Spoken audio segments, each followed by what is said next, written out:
তোমাকে ছাড়া আমি যে অসম্পূর্ণ, এই কথাটা আমি আগে বুঝিনি।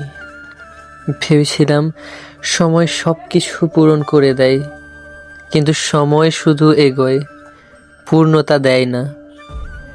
তুমি না থাকলে দিনগুলো ঠিকই শুরু হয়, কিন্তু শেষটা কোথায় তা জানি না। হাসি আসে, থেমে যায় মাঝপথেই, কান্না আসে, কিন্তু পুরোটা বের হয় না। সব কিছু যেন অর্ধেক রয়ে যায় আমার মতো। ঘর আছে, আলো আছে, মানুষ আছে, শুধু নেই তুমি। এই নেই শব্দটার ভেতরে আমি প্রতিদিন একটু একটু করে হারিয়ে যাই। যতটুকু একা হয়ে গেছি ততটুকু ব্যাখ্যা করে কাউকে বলতে গেলেও ক্লান্ত লাগে। প্রচণ্ড কষ্ট জমে গেলে বুকের ভেতর কেমন যেন লাগে, তাই না? মাঝে মাঝে আমার অনুভূতিরাও ক্লান্ত হয়ে পড়ে। এই যন্ত্রণা একান্তই আমার, যার ভাগীদার হিসেবে আমি কোথাও কাউকে পাই না।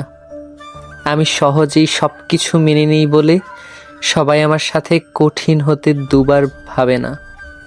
আসলে আমি মেনে নিলাম নাকি মানিয়ে নিলাম, এটা কেউ একবার জানার চেষ্টাও করে না। মাঝে মাঝে নিজের উপর নিয়ন্ত্রণ হারিয়ে ফেলি। তখন তখন তীব্র শ্বাসকষ্ট হয়, ভীষণ রকম কান্না পায়, অনেক হাহাকার লাগে।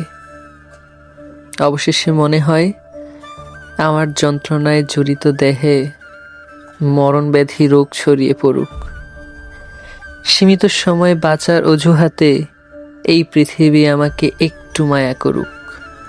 আমি শুনেছি ডাক্তাররা যখন বলে যে মানুষটা আর বেশি দিন বাঁচবে না, তখন মানুষ সেই মানুষটাকে অনেক বেশি যত্ন নেয়, অনেক ভালোবাসা দেয়।